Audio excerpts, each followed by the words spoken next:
Assalamualaikum warahmatullahi wabarakatuh. Kembali bersama channel Ubaikan Inhil. Seperti biasa yang banyak membahas seputar pendidikan profesi guru. Kali ini saya akan membahas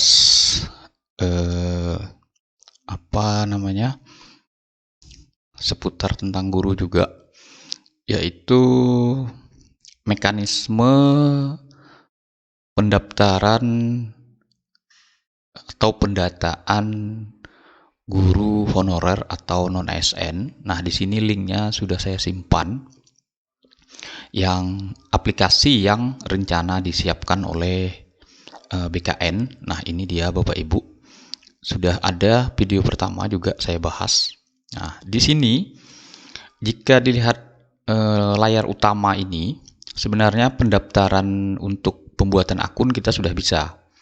Namun dengan catatan, nah, daerah-daerah yang Pemdanya sudah mengirimkan data ke BKN, maka ketika BKN menginput data kita ke aplikasi ini, maka kita sudah bisa melakukan pembuatan akun. Nah, kita cek di sini alur pendataannya. Nah, kita cek di sini. Saya yakin Bapak Ibu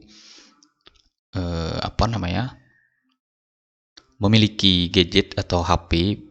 Melalui HP juga bisa membaca. Nah, ini di halaman alur pendataan non ASN, buku petunjuk.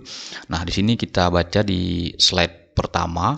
Yang pertama di sini adalah instansi. Nah, admin atau operator instansi. Instansi mendaftarkan tenaga non ASN yang bekerja sampai sekarang. Jadi admin yang mendaftarkan. Di sini instansi wajib melakukan verifikasi dan seterusnya sampai batas waktu, kalau tidak salah ini 30 September bulan ini.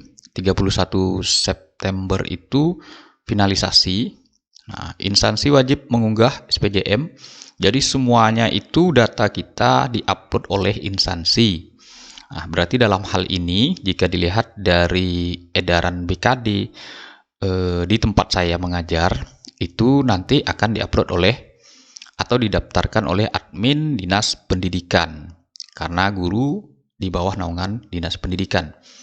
Nah, di surat edaran tersebut juga semua OPD di bawah naungan pemerintah atau Pemda itu dihimbau untuk melakukan pendataan dengan catatan yang memenuhi syarat.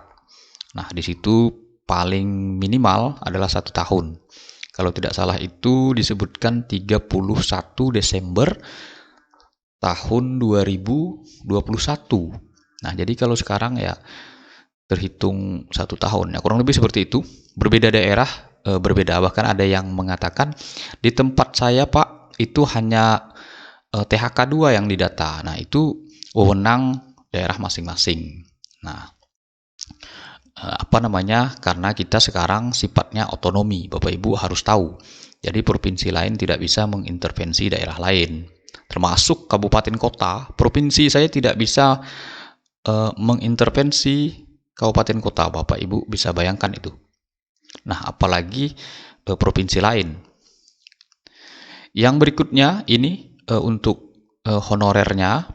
Nah, dalam hal ini kita sebagai guru honorer atau tenaga non-ASN setelah didaftarkan oleh instansi, nah, tenaga non-ASN dapat membuat akun pendataan non-ASN. Jadi, jika Pemda kita atau instansi kita sudah mendaftarkan, sebenarnya kita sudah bisa membuat akun.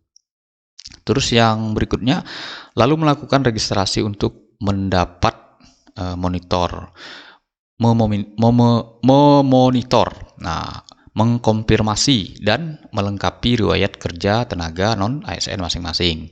Nah, inilah yang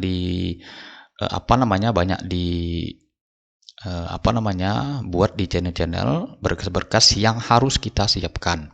Kalau tidak salah kurang lebih ada 7 di situ disebutkan. Nah, ini tenaga non ASN dapat mencetak hasil resume berupa kartu pendataan non ASN.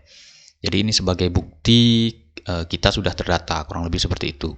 Nah, seperti halnya teman-teman kita THK 2 itu. Nah, jadi mereka sudah terdata di BKN sudah lama. Ini proses pelengkapan riwayat oleh tenaga non-ASN akan berhenti atau selesai ketika instansi menyatakan finalisasi.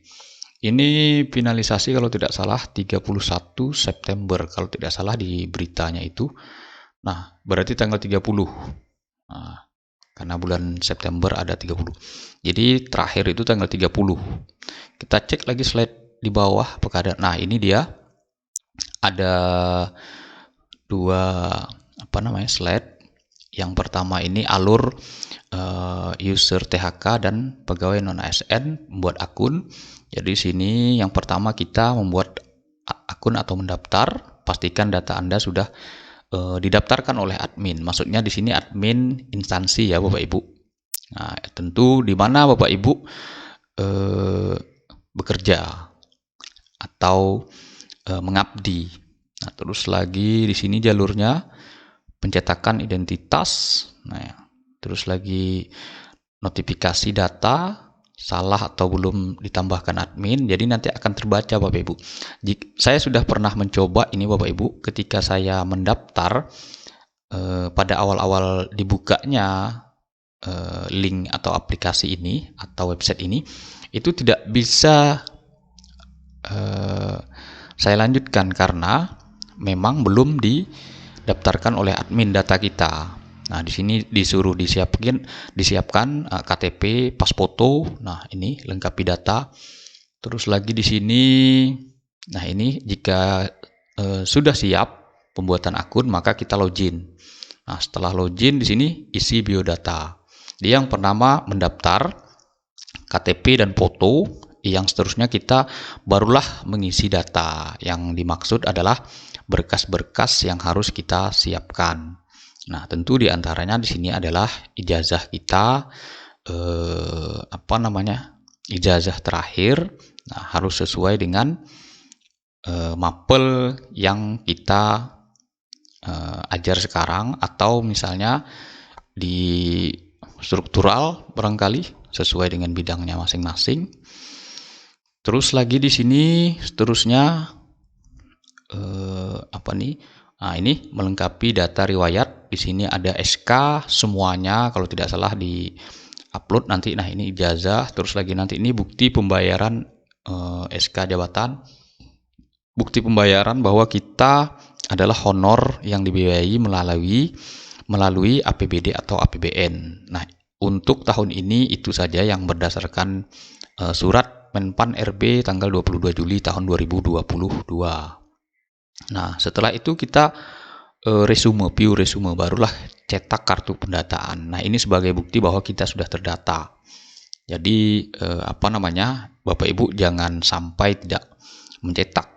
Ini maksudnya kita download nanti hasil resume itu kapan saja, ketika masih ada filenya kita bisa mencetaknya. Nah, misalnya jika suatu saat kita untuk mengikuti tes CPNS atau P3K. Nah, biasanya akan diminta bahwa bukti pendataan non ASN, kurang lebih seperti itu. Nah, seperti juga THK2 itu mereka ada nomor THK2-nya karena mereka sudah terdata di BKN. Nah, kurang lebih seperti itu. Mungkin itu saja Bapak Ibu serta kawan-kawan mekanisme pendaftaran atau pendataan sesuai yang ada di website yang sudah disiapkan oleh BKN, pendataan non ASN.